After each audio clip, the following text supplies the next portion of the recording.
Hai Malakan, sebagai penduduk di negara maritim, pantai pasti menjadi salah satu destinasi wisata yang kita semua suka kan?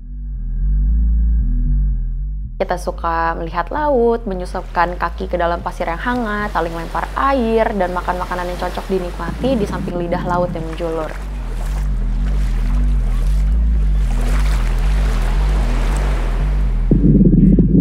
Kebetulan, Indonesia ini diberkahi dengan pantai-pantai yang cantik di sekitaran garisnya. Pilihannya ada banyak. Ada pantai Ancol, pantai-pantai yang bertaburan di Bali, Anyer, Lombok. Tapi ada satu destinasi pantai yang hilang dalam waktu. Pantai itu disebut sebagai Cilincing Palm Beach. Er zijn wel geen grote hotels met concertzalen en cabarets, maar toch vinden de bewoners van Batavia er de ontspanning die ze nodig hebben na een week van werken in een stoffige en warme stad.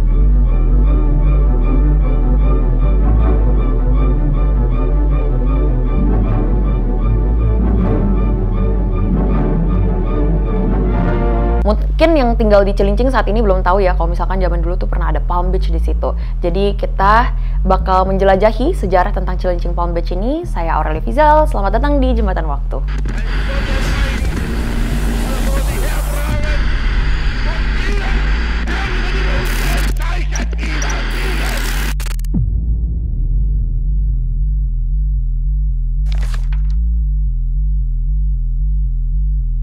Di timur Tanjung Priok, Jakarta Utara, atau Batavia waktu itu, pernah ada satu tempat wisata yang amat populer.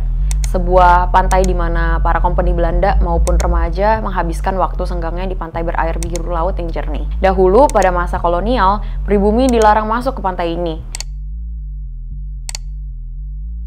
Hanya mereka yang dari keturunan Indo-Eropa yang boleh menginjakan kaki di pantai berpasir putih itu. Akan tetapi, di tahun 1950-an, pasca kemerdekaan, mulai banyak juga wisatawan Indonesia yang berlibur ke sana. Dalam koran terbitan Hindia Belanda saat itu, tanggal 7 Juni 1937, pantai Cilincing atau Cilincing Palm Beach memang diketahui memiliki pasir putih dengan pohon kelapa yang berjejer, serta berada di dekat pemukiman bangsawan Cina saat itu. Menurut Rahmat Ruhyat, dalam bukunya Asal-Usul Nama Tempat di Jakarta, ada dua penanda penting di Cilincing pada masa kolonial Belanda, yaitu Landhuis Cilincing yang didirikan pada tahun 1740 dan Landhuis Vredestein yang dibangun pada tahun 1750.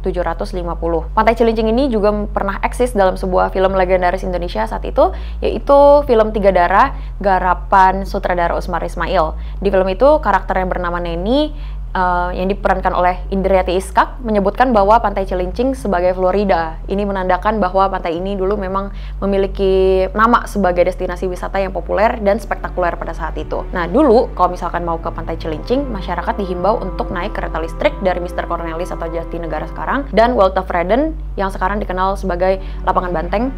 Dan Cilincing Palm Beach ini pada dasarnya adalah wisata yang umum untuk siapa aja, terutama pasca kemerdekaan. Sebab siapapun yang masuk ke sana tidak dipungut biaya apapun. There is a tropical paradise known as Java, the largest and most populous island in the Dutch East Indies. Its colorful waterways, reminiscent of Holland, date back to the Dutch explorers who came here 3.5 centuries ago and planned the first canal for a territory that has grown to be over 50 times the size of Holland and the most important colonial development under the flag of the Netherlands. Batavia, the capital and chief seaport of Java, as well as the hub of Asiatic Holland, presents a panorama of life that is typical of the Dutch East Indies.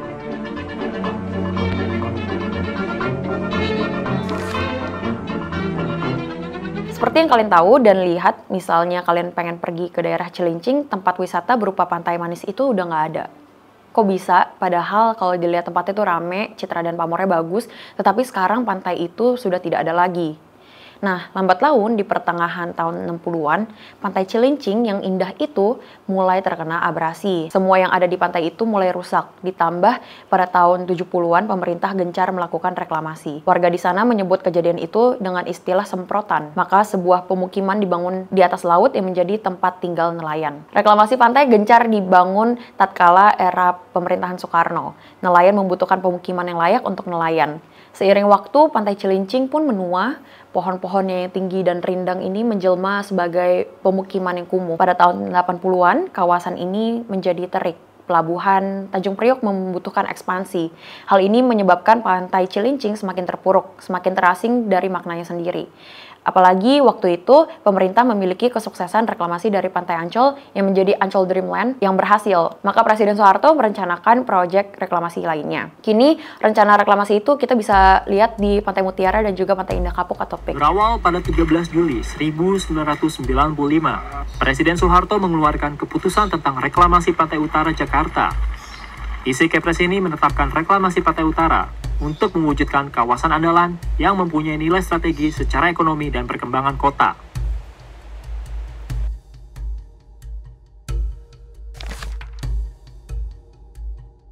Nah, sebenarnya dengan membahas sejarah Pantai Cilincing, aku juga ingin menjelaskan potensi apa aja sih kalau Pantai Cilincing masih ada dan terus berkembang. Yang pertama, Pantai Cilincing bisa membantu infrastruktur rekreasi. Meneruskan fungsi awalnya, Pantai Cilincing dapat mengembangkan destinasi hiburan yang juga bisa membantu ekonomi pariwisata di daerah Jakarta Utara.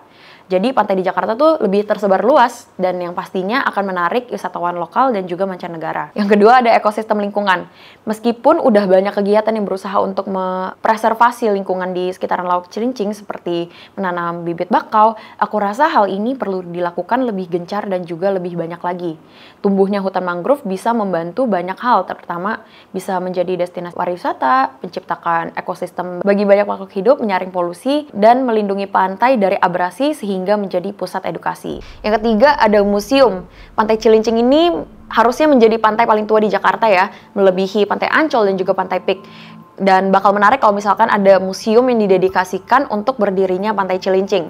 Display foto, penayangan dokumentasi Pantai Cilincing tempo dulu, atau studi yang lebih konkret lagi untuk memberikan edukasi kepada pengunjung.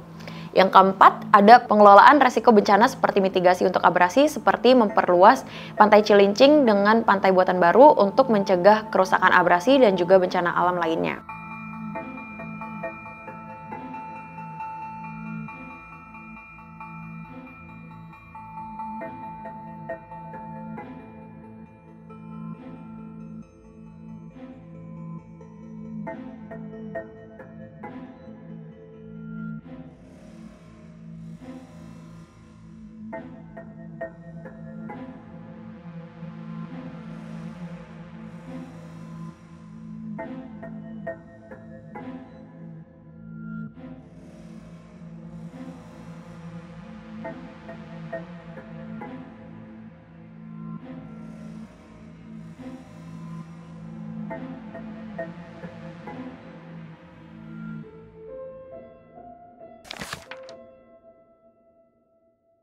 Pada tahun 1990-an, Cilincing sudah sepenuhnya menjadi daerah selam yang penuh dengan sampah dan terindustrialisasi, penuh dengan bangkai-bangkai kapal, dan anggapan untuk berlibur ke sana perlahan-lahan menjadi sebuah lelucon. Nyatanya, sekarang Pantai Cilincing hanya dipenuhi tumpukan sampah. Pantai Cilincing telah hilang dari waktu dan hilang dari benak masyarakat. Jadi kita sedih banget, kita belum sempat melihat Pantai Cilincing yang disebut-sebut sebagai indah itu, dan mungkin kita nggak akan bisa selain melihat lembaran sejarah yang pernah terjadi. Aku Aurelia Fizal, sampai bertemu lagi di video rubrik waktu lainnya.